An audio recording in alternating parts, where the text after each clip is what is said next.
Oh, so while this frittata cooks, so there was this other thing. Um, there's this thing at work, right? So I work at a healthcare place. Okay, I'm not gonna give away where I work.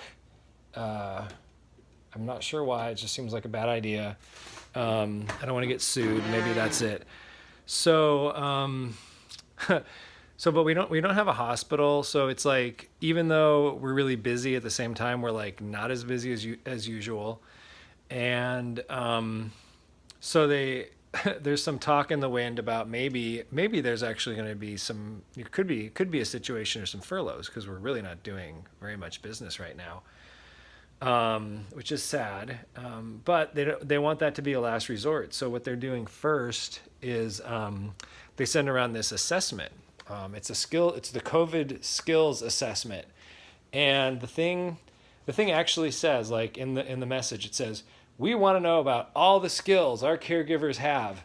But then when you open up the test, like the quiz, it's like, do you have this doctor's degree, or maybe that doctor's degree, or maybe that MD, or maybe that nursing degree, or maybe that associate's nursing degree, or maybe you have another degree to practice medicine, or maybe you practice medicine but you don't have a degree, and then there's like other, right? So like I'm I'm in the other category, of course, and I'm like literally finding myself like in this situation where I'm like I'm writing about.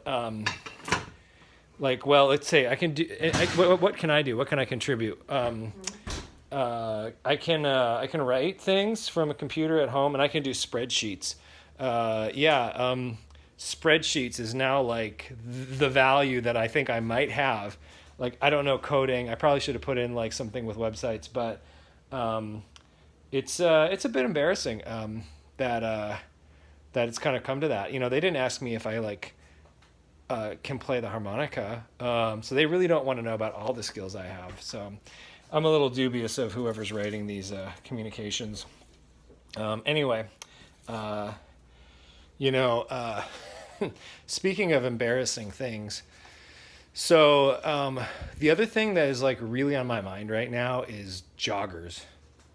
So I'm like really afraid. Like, okay, so I go out and do my exercise. I'm not entirely sure if I'm supposed to be. It's a little unclear. But they haven't forbidden it, and nobody's pulling me over, and there's lots of people out doing it. So I'm getting out there, but I have to say I am like really probably like overly afraid of when I see like joggers going by or people on the bike, because it's like they're just breathing so much, like if there's anything in there, like they're churning it up a lot, and they go by you so fast. And there's been twice now that I've been buzzed by joggers, from behind. I didn't hear them coming.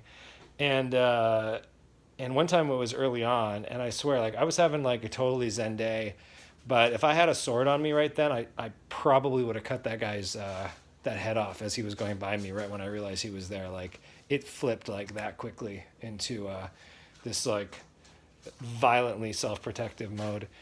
And the second time I was passed by a jogger, this is really embarrassing. It was a high school kid. Like, I don't know what's up with joggers, but it's like, why are they the ones buzzing? Like, it's just like almost like it's so excruciating for them to be like jogging right now that like they can't veer themselves like 4 feet out of the way.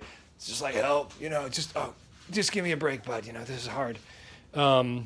So yeah, I think it's pretty fucking lazy. I mean, I know you're jogging, but please, get over yourself and give us some distance. And this other part that I don't really want to say, which is the second time I was buzzed, I was actually on a bike, like going uphill, and this jogger, this high school kid, like runs by me. So like, not only am I terrified, but I'm also like pretty full of shame now because like I'm riding my bike so slowly that the jogger can pass me. So